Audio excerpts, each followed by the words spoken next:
오늘 요한복음 2장 5절에 보면은 그의 어머니가 하인들에게 이르되 너희에게 무슨 말씀을 하시든지 그대로 하라 하니라 했습니다. 오늘 본문은 갈릴리 가나에서 결혼식이 열렸습니다. 거기에 많은 사람들이 초대를 받고 참석을 했습니다. 그런데 거기에 예수님과 예수님의 모친 마리아와 그 제자들도 참석하게 되었습니다. 사람들은 좋은 옷을 입고 한 젊은 남녀의 결혼을 축하하기 위해서 모였습니다. 그런데 한 가지 문제가 생기게 되었습니다. 사람들이 보면은 포도주가 떨어진지라 했습니다. 당시 유대인들의 문화에서는 포도주가 떨어지면은 결혼식이 밋밋해지고 즐거움이 사라지게 됩니다. 그러면은 결혼식 분위기가 아주 이상해져 버리는 것입니다. 그래서 잔치를 주관하는 사람들은 일주일 동안 사람들의 대접할 충분한 준비와 음식을 준비를 해야만 했습니다. 그런데 이 음식과 포도주가 떨어지게 된다면 두고두고 사람들의 입구에 오르내리는 참기스러운 일이 될 수가 있습니다. 이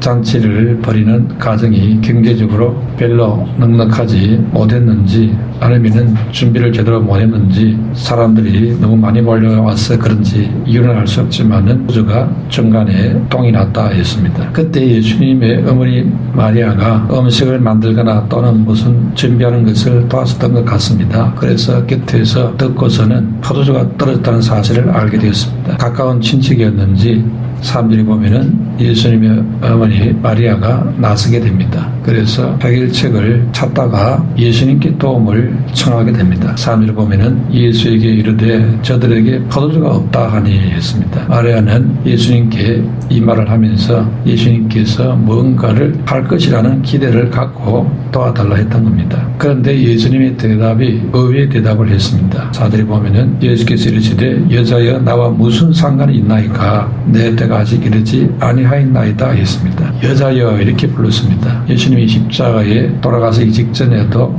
같은 말을 했습니다. 요한복음 19장 26절에도 여자여 보소서 아들이니다 이렇게 표현했습니다. 히브리인들에게 이 여자여라는 말은 마담 같은 이런 점잖은 표현입니다. 물론 자기 어머니에게 이런 말을 잘 쓰지를 않습니다. 그런데 왜 이런 표현을 했겠습니까? 그것은 예수님이 마리아와 이제 점잖게 거리를 두는 의미가 있다는 걸 알 수 있습니다. 이제부터는 예수님이 공생의 삶으로 들어가기 때문에 하나님의 뜻에 따라 살겠다는 뜻입니다. 이제부터는 하나님의 시간표에 따라서 움직이시겠다는 것입니다. 그러면서 사들의 내 때는 예수님께서 죽으시고 영원하게 되는 때를 말합니다. 즉 영생이 온 세상에 알려지는 때를 말합니다. 그러면서 예수님은 마치 어머니의 부탁을 거절한 것 같은 말을 했습니다. 그런데도 마리아는 거기에 개의치 않고 섭섭하다 이런 것도 없고 마리아는 하인들에게 바로 말하게 됩니다. 이분이 무엇을 말하든지 순종하라 했습니다. 이렇게 마리아는 안 됩니다 하고 거절을 했는데도 불구하고 주저하지 않고 확고한 태도로 이 예수님이 무슨 말을 하든지 너희들은 무조건 순종해라 이렇게 확실한 태도를 보여주었습니다. 예수님이 시킨 대로 하라고 이 말을 들은 하인들은 이제 순종할 준비가 되어 있었습니다.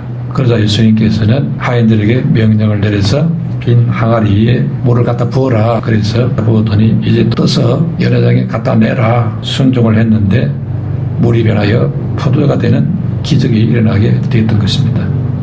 이렇게 첫 번째로 예수님을 초청해야 문제가 해결되는 변화가 일어난다는 것을 보여줍니다. 1절에 예수님을 이 혼인잔치에 초청을 했습니다. 예수님을 모시게 되면은 염려 많은 인생이 기뻐하는 인생으로 변화된다는 것을 말씀하고 있습니다. 이 예수님이 혼인집에 초청을 받고 오셨기 때문에 이 집에 있는 문제가 해결이 됐던 것입니다. 그래서 그 잔치 분위기가 깨지지 않고 더 기쁜 잔치가 될 수 있었습니다. 이 잔치집에는 많은 손님들이 있었습니다. 마리아도 있었고 예수님의 제자들도 있고 그 외에 많은 사람이 있습니다. 그러나 거기에 예수님이 안 계셨더라면은 이런 문제 앞에 기적적인 해결책이 나올 수가 없습니다. 그러므로 예수님이 그 현장에 계신 것이 바로 위기를 극복하는 핵심이었던 것입니다. 예수님이 거기에 계시면은 변화 역사가 일어날 줄로 믿습니다. 주님에게는 우리를 변화시킬 수 있는 능력이 충분히 계십니다. 문제는 거기에 주님이 계셔야 된다는 것입니다. 그러면 이 예수님을 어떻게 모실 수 있습니까?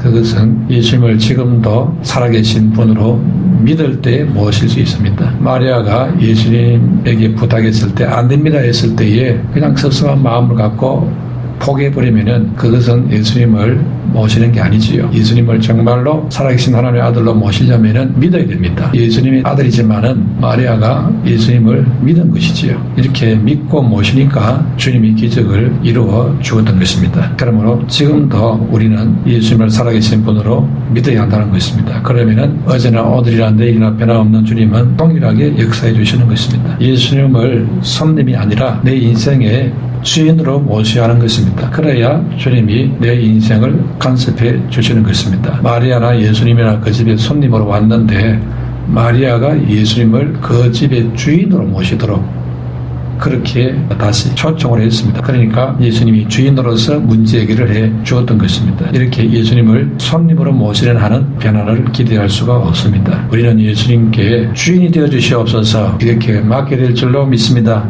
그렇게 예수님께 맡겼더니 염려가 변하여 기쁨이 되었던 것입니다. 어떤 비교 종교 교수가 말하기를 불교는 허망한 조상집 같고 유교는 엄숙한 제사집과 같다면은 기독교는 즐거운 잔치집과 같다 했습니다. 분위기를 말한 것이겠지요. 예수님은 잔치집에서 첫 번째 표적을 행했습니다. 잔치집은 기쁨이 있는 것입니다. 그 잔치집에 물이 변하여 포도주가 되는 엄청난 기적이 일어나면서 기쁨이 계속되었던 것입니다.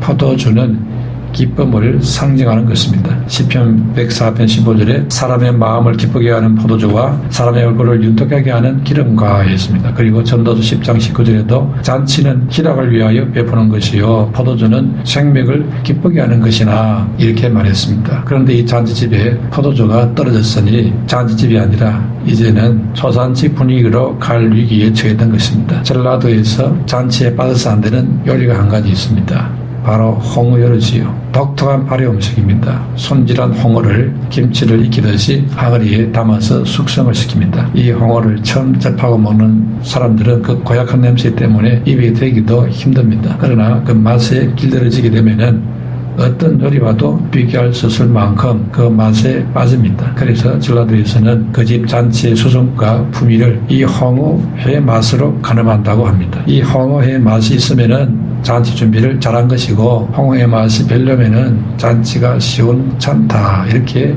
평하기도 한다는 것입니다. 그렇기 때문에 홍어회가 빠진 잔치는 상상할 수 없는 것이지요. 유대인들도 비슷했습니다. 유대인들은 포도주 맛으로 그 잔치 음식을 평가합니다. 고급 포도주가 나오면은 그 집 잔치를 크게 칭찬을 하게 된다는 것입니다. 그러나 포도주 맛이 시원찮으면은 잔치도 시원찮다는 소문이 나게 되는 것입니다. 그런데 오늘 본문에 나온 이 잔치집은 맛은 고소하고 포도주가 아예 떨어져 버렸습니다. 그러니 기뻐야 될 잔치가 근심으로 가득 차게 되게 된 겁니다. 얼마나 난감한 노릇입니까? 잔치를 망치게 생겼던 것입니다. 손님을 청해놓고 아주 난처한 일이 벌어졌습니다. 이 난감한 상황에서 예수님께서는 물을 가지고 포도주로 바꿔주었던 것입니다. 그것도 아주 맛있는 포도주로 만들어 버렸습니다. 그래서 잔치집의 분위기가 마치 지옥에서 천국으로 바뀌는 것처럼 분위기가 바뀌어졌습니다. 이런 은혜가 우리 생애에 일어나게 하시는 주님인 줄로 믿습니다.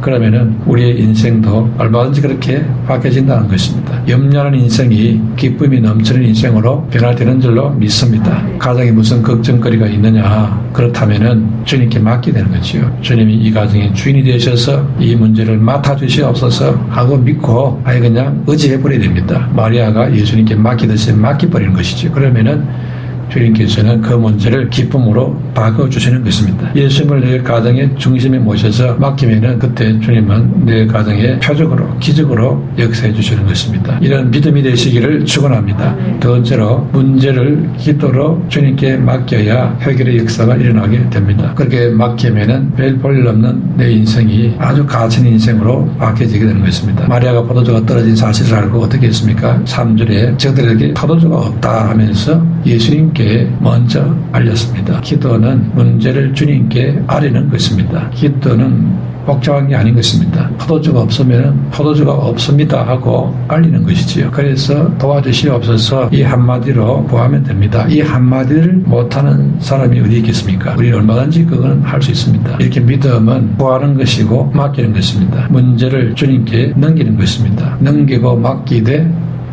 믿음으로 구하고 맡기는 것입니다. 베드로전서 5장 7절에 너희 염려를 다 주께 맡겨버리라. 이는 제가 너희를 권고하심이니라 했습니다. 맡겨버렸으면 염려와 의심을 함께 맡겨야 한다는 것입니다. 그래서 마리아는 요한복음 2장 4절에 여자여 나와 무슨 상관이 있나이까 내 때가 아직 이르지 아니하였나이다 하면서 아주 그냥 그 어머니의 부탁을 아주 단번에 거절을 해버렸는데 마리아는 그 말을 전혀 마음에 담지 않습니다. 개념치 않고 아주 신경도 쓰지 않고 그냥 그대로 믿고는 밀어붙입니다. 왜 그렇습니까? 예수님이 어떤 분이라는 사실을 이미 알고 있었던 것입니다. 마리아는 예수님이 처녀인 자기 자신의 몸속에 성령의 능력으로 잉태된 하나님의 아들이라는 사실을 알고 있었고 믿었습니다. 그렇게 믿음이 있으면은 뭐 환경 쳐다보지 않고 또 들려오는 소리에 영향받지 않고 한결같은 믿음으로 나아가게 되는 것입니다. 그렇기 때문에 우리가 주님께 구할 때는 이런 흔들리지 않는 믿음으로 구해야 됩니다. 기도한 만큼 우리의 삶은 누릴 수가 있습니다. 마태복음 21장 22절에 너희가 기도할 때 무엇이든지 믿고 구하는 것은 다 받으리라 했습니다. 우리의 문제를 믿음으로 기도해서 맡기면 응답받는다는 것입니다. 그러면 반드시 변화가 온다는 것입니다. 마리아가 이 은혜를 체험을 한 것입니다. 7절에 보면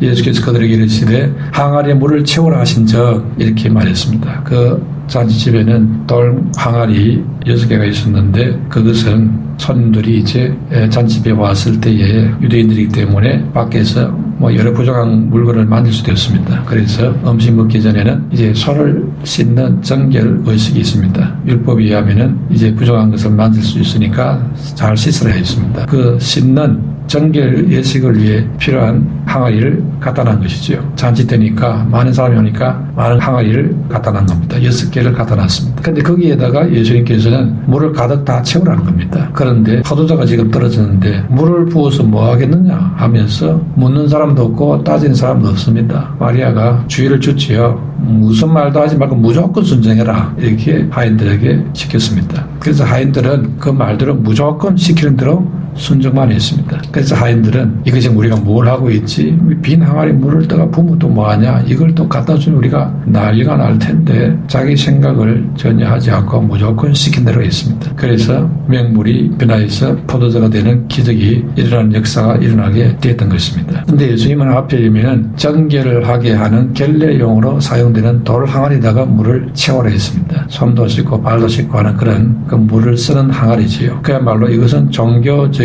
용어로 사용되는 의미가 있는 그런 물통인데 거기다가 음식을 만드는 항아리로 예수님이 사용을 했습니다. 왜냐하면 유대 종교 지도자들이 이걸 빌미로 얼마든지 공격을 할 수도 있습니다. 신성한 것을 모독하느냐 이렇게 비난할 수도 있습니다. 구약 다니엘서 보면은 벨사살 왕이 파티를 하다가 술 기운이 올라오니까 유대 성전에서 탈취해온 잔들을 가져오라 했습니다. 그래서 그 잔을 갖고 오니까 거기에다가 술을 가득 채워가지고는 자, 다 우리 다 같이 마시자 하면서 마시고 난리가 났습니다. 그런데 그날 밤에 하나님의 진노를 받아가지고 그 벨사살 왕은 죽고 맙니다. 이렇게 거룩한 도구로 사용되는 것을 함부로 쓰면 문제가 일어난다는 것입니다. 예수님께서는 율법의 규정과 의식을 무시하듯이 결례용 물통에다가 음식을 만드는 통으로 사용을 했습니다. 그러나 이건 예수님께서 율법의 규정과 의식을 무시하기 위해서 의도적으로 한 게 아니었습니다. 급하게 하다 보니까 그렇게 된 거죠. 예수님께서는 지나치게 경직된 신앙의 틀을 보수 정통 따지면서 하는 그런 틀을 뛰어넘었다는 것입니다. 그런데 보통 이제 앞뒤가 꽉꽉 막히는 사람들은 그런 기존이나 전통을 갖고는 따지지요. 지금 급한 일도 있는데 거기다 대놓고 뭐 이렇게 해야 되느냐 말아야 되느냐 그걸 따지고 있습니다. 그러니 정지하기 좋아하는 바리새인들에게는 딱 좋은 공격용 빌미가 될 수가 있습니다. 아니 물에 빠진 사람은 일단 건져놓고 봐야 되지 안 그렇습니까? 왜 그게 들어갔느냐 왜 빠졌느냐 이렇게 야단을 치고 이렇게 하고 있으면은 그러는 사이에 그냥 그 사람은 죽습니다. 먼저 건져내야 돼요. 우선순위가 뭐가 중요한지 그때는 선명해야 되지요. 예수님께서는 지금 종교의식보다도 잔치집에 생긴 그 다급한 문제를 더 관심을 갖고 쳐다봤던 것입니다. 그래서 그걸 급하게 해결을 했기 때문에 무리 없이 기쁨으로 잔치가 계속되었던 것입니다. 이렇게 주님께서는 경직된 사고를 가지신 분이 아니라는 것을 잘 보여주고 있습니다. 마지막 세 번째로 어떤 주님의 말씀이든지 순종을 해야 해결의 역사가 일어나게 됩니다. 5절에 너희에게 무슨 말씀을 하시든지 그대로 하라 했지요. 주님 말씀하신 그대로 순종을 하면은 역사가 일어납니다. 마리아는 하인들에게 이 부분에 대해서 확실하게 강조를 했습니다. 무슨 말씀을 하시든지 그대로 해라. 마리아가 왜 이렇게 말할 수 있었느냐? 그것은 30년 동안 예수님을 통해서 배운 진리입니다. 성령의 역사로 마리아가 예수님 잉태했을 때에 천사가 와서 누가복음 1장 37절에 대저 하나님의 모든 말씀은 능치 못함이 심히 없느니라 했습니다. 이때 마리아는 누가복음 1장 38절에 주의 여종의 오니 말씀대로 내게 이루어지이다 이렇게 하면서 받아들였습니다. 그랬더니 그 말씀이 그대로 기적적으로 다 이루어지고 성취가 되는 것을 체험을 했습니다. 이렇게 마리아는 주의 말씀에 대한 확신이 100% 있었습니다. 그러므로 무슨 말씀 하시든지 그대로 해라. 그러면은 기적도 일어난다. 이런 믿음이 있었던 것이지요. 그리스도인들은 무슨 일이든지 하나님이 주시는 말씀이라면은 순종해야 된다. 그러면은 해결된다. 이 믿음이 확실하게 있어야 합니다. 이것이 바로 말씀의 확신입니다. 마리아의 말을 들은 이 하인들도 그 마리아의 당부대로 순종을 했습니다. 그렇기 때문에 예수님이 지금 이상한 일을 시키는데도 거기에 대해서 따지는 사람이 아무도 없습니다. 한가하게 지금 결례통에 물이나 갖다 붓고 이거 해야 되냐, 이런 정신 나간 짓을 꼭 해야 되느냐 이러면서 따지는 하인이 없습니다. 그냥 시키면은 시킨 대로 하인들은 다 순종을 했습니다. 우리도 주의 하인들입니다. 주님의 종들입니다. 그러므로 순종의 사람이 되어야 될 줄로 믿습니다. 입장을 바꿔놓고 과연 내가 하인들이라면 순종할 수 있겠느냐. 연회장에서는 포도주가 필요한데 지금 한가하게 돌 항아리에 물 갖다 부라 이렇게 말하고 있습니다. 그것도 주인도 아니고 초청되어 온 사람이 우리 보고 말하는데 시킨 대로 해라 이렇게 말을 합니다. 그래서 6개 항아리에 물을 아구까지 다 채우고 있는데 이제는 채우고 나니까 그걸 떠서 맹물을 연회장에 갖다 주라 이렇게 말합니다. 물 떠서 갖다 붓는 까지는 할 수 있겠는데 맹물을 잔치상에 갖다 내라. 지금 우리 보고 지금 완전히 아주 그냥 욕을 바가지로 얻어먹으라고 지금 시키는가? 이러면서 못하겠습니다. 항의할 수도 있습니다. 항의를 못해도 지금 우리가 뭘 하고 있지 하면서 주저할 수도 있습니다. 그런데 이들은 그런 주저함이 없고 시키는 대로만 하지요. 그래서 앞뒤 생각하지도 않고 그냥 무언가 말하고 싶은 마음이 생기고 말이 막 목구멍까지 올라오는데 다 멈추고 시키는 대로만 순종을 했습니다. 왜 그랬습니까? 마리아가 너에게 무슨 말씀을 하시든지 그대로 하라 이 말이 있었기 때문입니다. 이 마리아의 믿음으로 하인들의 불순종을 다 잠재웠습니다. 그래서 갖다 줬더니 연회장에서 하인들로부터 물을 받은 축하객들이 받아먹는 순간 포도주로 변화가 됩니다. 표적이 일어난 게지요. 축하객들이 포도주를 맛보고 뭐라고 합니까? 어디서 이 좋은 포도주를 보관했다가 이제야 가져옵니까? 빨리 좀 더 가져오시오 하면서 포도주 맛에 놀랍니다. 하인들이 끝까지 말씀에 순종을 했더니 물이 변하여 포도주가 되는 큰 기적을 체험하게 되었습니다. 주님의 하인된 우리 성도들은 우리 주님이 무슨 말씀을 하시든지 내 생각, 내 감정, 내 판단을 다 집어넣고 순종하는 것이 사명인 줄로 믿습니다. 때로는 내 상식과 과학과 이성에 안 맞는 말씀을 들을 때도 있습니다. 그때도 순종을 해야 한다는 것입니다. 성 프란체스코 수도원에서 수도원 후보생 2사람을 시험을 쳤습니다. 문제를 냈는데 아침에 배추 모종을 주면서 이 배추를 거꾸로 심어라 이렇게 숙제를 냈습니다. 처음에 2분을 다 거꾸로 배추 모종을 심어 나갔습니다. 그러다가 한 후보생이 중간쯤 가다가 이상하게 이게 말도 안 된다. 이게 지금 바로 심어야 이게 맞는 게 아니냐. 이렇게 생각하면서 자기가 옳은 선택했다 생각하면서 다시 전부 다 고쳐서 바로 심어놨습니다. 그러고 나서 프란체스코가 저녁에 와서 확인을 해봤습니다. 하나는 거꾸로 심어져 있고 하나는 바로 심어져 있습니다. 이 프란체스코는 거꾸로 심은 그 사람을 수도사로 뽑았습니다. 땅에 바로 심은 그 사람은 집으로 돌려보냈습니다. 시험의 주제가 뭐냐? 순종이었습니다. 순종의 사람이 되려면은 내 생각, 내 판단, 내 지식 경험 이거 있으면은 순종이 잘 안 될 수 있습니다. 이걸 적어놓고 주님 말씀에 대한 절대 신뢰를 갖고 이해가 안 되어도 납득이 안 되어도 그냥 순종하겠습니다. 이 자세가 돼야 응답을 받을 수 있고 축복을 받을 수 있습니다. 순종의 사람 되어서 응답받는 축복의 사람 되시기를 축원합니다.